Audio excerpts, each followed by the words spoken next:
nous avons Paul Bram qui vient des Vosges et Jonathan Leroy qui est le local de l'étape, qui est de Courchevel.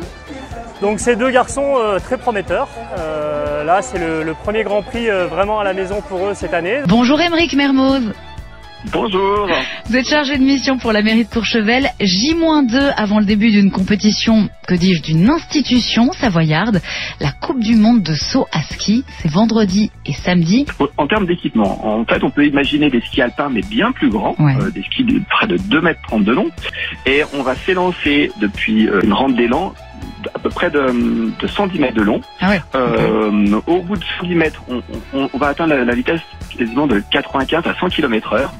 De là, le sauteur fait une grande impulsion et se lance dans le vide et il va pouvoir atterrir plus bas après un vol de 136 mètres à peu près sur nos tremplins. Là, on accueille plus de 20 nations sur ces 2 jours.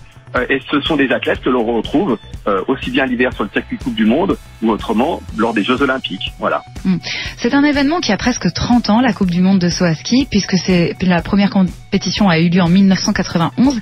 Des milliers de spectateurs se déplacent chaque année pour y assister. C'est véritablement un temps fort de l'été, à la fois pour la station de Courchevel, qui marque la mi-août, le 15 août, mais aussi en Savoie-Mont-Blanc, où c'est l'un des plus gros événements sportifs de l'été. Ouais. Mais il y a aussi un spectacle dans les airs, parce que chaque année, on organise des démonstrations aériennes, aussi bien de voltige, de warbird. Vraiment, donc c'est une grande fête, je dirais, de sport, mais pas que.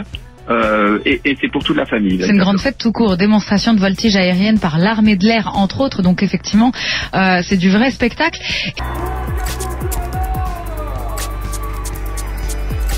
56 participants au départ avec une qualification à 50 ce matin et pour une finale à 30. Donc on fait des cuts à chaque fois.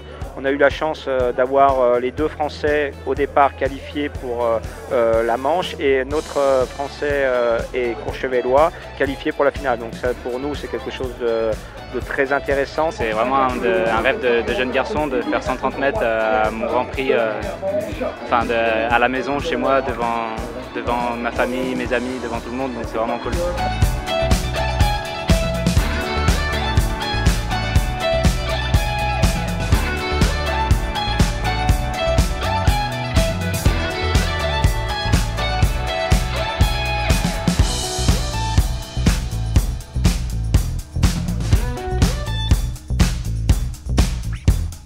Et nous sommes avec Bruno Thuer, directeur du club des sports de Courchevel. Les filles ou les hommes vont faire des sauts entre, ça dépendra des conditions météo, entre 120 mètres et 140 mètres. Donc c'est une discipline qui est très impressionnante. Alors chez les femmes, nous avons très peu d'athlètes. Nous avons 30 athlètes au départ parce que c'est une des premières fois qu'on les fait sauter sur le grand tremplin. D'accord. Donc là, on a que les 30 meilleurs mondiales. Donc les hommes, là, on a tous les meilleurs mondiaux et ça fait depuis pas mal d'années qu'ils sautent sur des grands tremplins. Donc là, on a les 60 meilleurs mondiaux au départ pour la compétition. Là, on se retrouve justement sur l'épreuve de Courchevel, la Coupe du Monde de saut. Ça fait plaisir d'être un peu derrière le spectacle justement et pas être le premier au premier rang.